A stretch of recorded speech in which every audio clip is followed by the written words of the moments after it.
বাংলাদেশের বৃহত্তম পাইকারি মার্কেট ঢাকা শ্যামবাজার নিত্য পণ্যের জন্য সবচেয়ে বড় মার্কেট। তবে এই শ্যামবাজারে কত করে বিক্রি চলছে পেঁয়াজ এবং আলুর দাম, কিংবা কত করে রেট দিয়ে মূল্য দিয়ে বিক্রি করতেছে সেটা জানিয়ে দিব।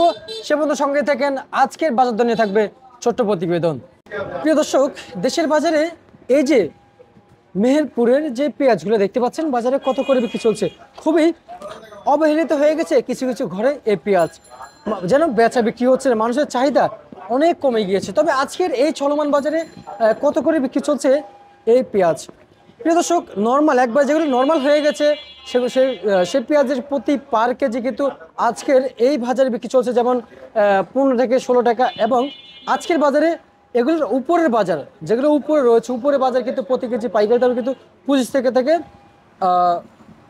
26 টাকা দর বেঁধে কিন্তু আজকে বাজারে বিক্রি চলছে। বর্তমান বাজারে মুড়ি কাটা পেঁয়াজ, এগুলো নর্মাল পেঁয়াজ বাজারে 28 টাকা দর বেঁধে আজকে চলমান বাজার বিক্রি চলছে। একটু ভালোর দিকে আসলে 32 থেকে 33 টাকা প্রতি পার কেজিতে কিনতে হবে প্রিয় দর্শক বন্ধুরা আজকের বাজারে। তো প্রিয় দর্শক, এদিকে লাল সাদা আলু কিন্তু কত করে বিক্রি চলছে। সাদা আলু বাজারে 15 টাকা দর বেঁধে বিক্রি চলছে, লাল আলু বাজারে 14 টাকা দর বেঁধে আজকের এই চলমান বাজার বিক্রি চলছে। সামনে আরও কিছুটা পরিবর্তন হবে, সেটাই এমনটি কিন্তু জানিয়েছে যে সকল ব্যবসায়ী। দেখা যাক সামনে কিংবা আগামীতে কেমন দাম বাড়ে কিংবা বাজার নাকি স্থির থাকে সেটা জানিয়ে দিব আগামী দিনগুলোতে। সে পর্যন্ত সঙ্গে থাকে ঢাকা শ্যামবাজার, সাব্বির খান।